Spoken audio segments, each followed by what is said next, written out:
पारादीपु धानमंडल railway site पर्यंत सार परिवहन को नहीं उपजिछि विवादीय परिस्थिति। पारादीपर 3टी ट्रक मालिक संघ को नहीं गठित जेसीसी एवं पारादीप परिवहन प्राइवेट लिमिटेड पीपीपीएल मध्य लगी रही छकापंजा। इफ्कोरु खोला सार आनी कंटाघर निकटरे थिबा निज बैगिंग प्लांट रे पैकिंग करी कंटेनर साहाय्य धानमंडल पर्यंत परिवहन करुछि पीपीपीएल, जहाको विरोध करुछि जेसीसी। जेसीसी ट्रक नहीं सार परिवहन करा जेसीसी दाबी करुथिबा बेले पीपीपीएल कंटेनर द्वारा ही सार परिवहन करने को चुक्ति करुछि। गोटे पटे 3 ट्रक मालिक संघर दाबी, अन्य पटे इफ्को सहित पीपीपीएल रो चुक्ति परस्पर निज निज जिद्रे अटल रही प्रशासन पाई मुंड विधार कारण पलटुछि। जेकोसी मुहूर्त पारादीप विस्फोरक परिस्थिति उपजिबार संभावना देखा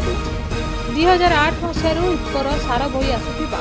जेसीसी धानमंडल जाए सार परिवहन काम न पाइले कारखाना फाटक आगे धारणा देव बोली चेतावनी।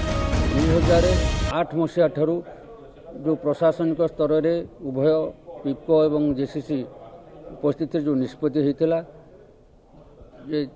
ओडिशा एवं पश्चिमबंग ये दुईटी राज्य को जहाँ परिवहन हम ताकू ये 3 संघर गाड़ी मालिक माने ट्रक जोगे बोहिबे एवं अन्य राज्य मान को जहाँ जाऊँगी ताकू इफ्को तार रैक रे लोड कर देव एवं श्रृंखलित भाव काम चलता बेले हठात ये जो कोविड-19 रो सुजोग नहीं ये गोटे चंचकतापूर्ण निष्पत्ति नहीं इफ्को कर्तृपक्ष ये ट्रक जोगे परिवहन नक पारादीप परिवहन एक संस्था को काम देइचंती जे एटी बैगिंग करेंगे पारादीप गढ़े एवं परिवहन करेंगे चंडीखोल धानमंडल जोटा कि से कंटेनर रे ट्रेलर जगह लोड करी तेबे 700 किलोमीटर 800 किलोमीटर पर्यंत जिते ट्रक जग माल बहाई जाऊँगी सुरखुर एवं माल ठीक भाव से डेलीवरी करा जाऊँगी तेबे ये 70 किलोमीटर को ये ट्रक कहीं जा न जाई पार कि ट्रेलर रे कौन पाई जीव बाहर ट्रेलर रे लोकाल लोक मैंने जो मैंने निर्भर कर शिल्प उपर बंची गाड़ी खंड खंड करी तांको दाना रे धूली दे ये जो निष्पत्ति नियाई या द्वारा ये पारादीप चलता जो ट्रक मालिक मैंने संपूर्ण रूप क्षतिग्रस्त होती किंतु गाड़ी मालिक मैंने बर्तमान चेतावनी दे सारी आम चिठी मध्यम प्रशासन को इफ्को को जन सारीचु। आज जिलापाल महोदय को निवेदन कर पत्र देचु तुरंत हस्ताक्षर करी यार सुसमाधान करूँ नचेत कोविड-19 कटकणा समय बाध्य करता ना गाड़ी ट्रक मालिक मानक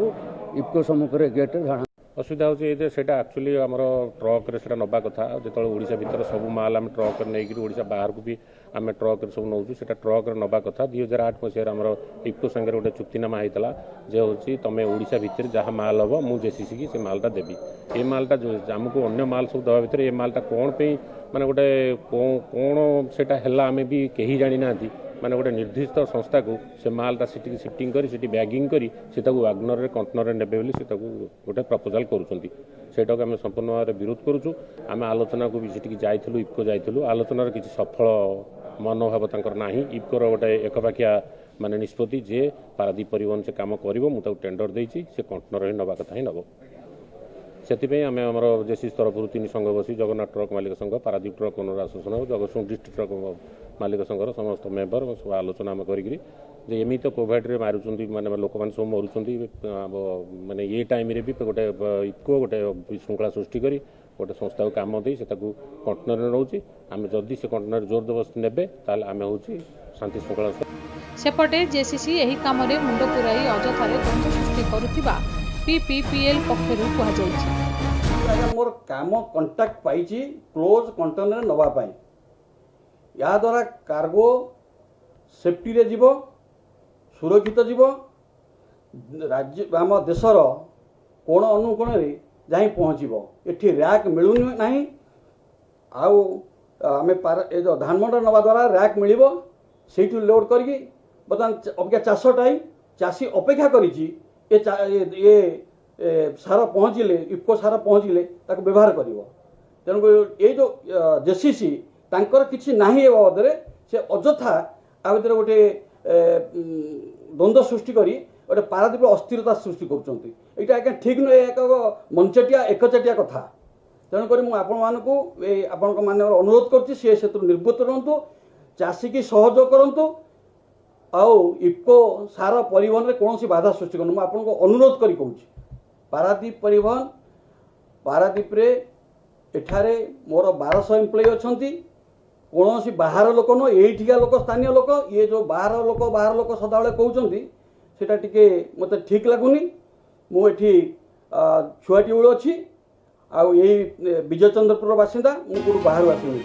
एभली परिस्थिति रे चाषी स्वार्थ को दृष्टि रखी निरापदारे सार परिवहन चालू रखिबा पाई इफ्को निर्वाही अधिकारी जेसीसी को अनुरोध करछन्ति। वर्षा ऋतु चलीथिबारु एवं चाष काम पाई सारा देश में चाषी एवं सार को अपेक्षा कर रहिथिबा बेले किपरि सार परिवहन सुचारू रूपे हेबो से नहीं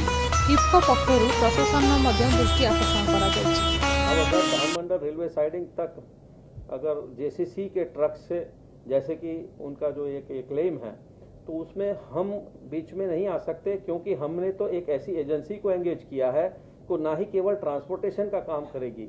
उनको उसको लूज मटेरियल को ले जाना भी है, उसको सही मात्रा में बैग भी करना है, उसको कंटेनर्स में वाटर टाइट में लोड भी करना है और रेलवे साइडिंग में भी छोड़ना नहीं है। वहां पर भी उनको रेक्स के अंदर में लोड करके और उसको कंप्लीट वैगन्स को सील करके फिर छोड़ना। तो ये कार्य जो कर सकती है वही एजेंसी को हम लगा सकते हैं। अब उस एजेंसी और जेसीसी के बीच में है कि वाटर टाइट कंटेनर्स वो कहाँ से अरेंज करें और किसके माध्यम से करें। हमारा मकसद तो एक ही है कि इस प्लांट से, जो कि हमारे देश की सबसे बड़ी फर्टिलाइजर मैन्युफैक्चरिंग संस्था है, तो यहाँ से जो भी फर्टिलाइजर बने वो जल्दी से हम उनको हमारे किसानों तक पहुँचाएं। तो यही उद्देश्य से हमने इनको काम दिया। देखिए, हमारी जो ये यूनिट है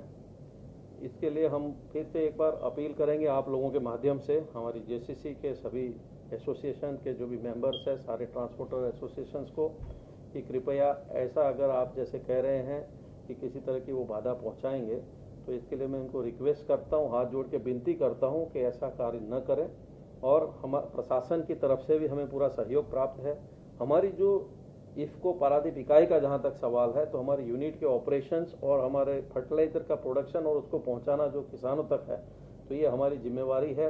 भारत सरकार का आदेश है, वो हमें डिस्ट्रीब्यूट करते हैं, एलोकेट करते हैं कितना फर्टिलाइजर कहाँ पहुंचाना है, और उसे पहुंचाने के लिए जो एक हमारे प्रयास है कि जिससे कि हमारे अन्न का उत्पादन में हमारे देश में कोई कमी ना हो, तो इसके लिए हम निरंतर प्रयास करते रहेंगे। प्लांट ऐसे ही चलाना चाहते हैं और इसमें अगर कोई बाधा होगी हमें ज़रूर पूरा, मैं मानता हूं कि जेसीसी इस बात को समझेगी। मैं उनको फिर से रिक्वेस्ट कर रहा हूं और हमारी जो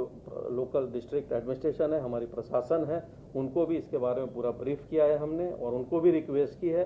कि इस मामले में अगर किसी तरह की बाधा अगर किसी की तरफ से भी पहुंचाई जाए तो इसमें हम ये घटना को नहीं जेसीसी पक्षरु गुरुवार दिन संध्यार एक सांबादिक सम्मेलन आयोजन करा जायथिबा बेले शुक्रवार भुवन में जेसीसी सदस्य माने पीपीपीएल सार बोझे एक कंटेनर को घेरिथिले। खबर पाई घटनास्थल में लक थाना पुलिस पहुंची स्थिति नियंत्रण करथिला। सूचनायोग्य जे गत सप्ताह पीपीपीएल पक्षरु जेसीसी विरुद्ध पुलिस रे एतला मध्य दिया जायछि। Bureau report, Vishakha news.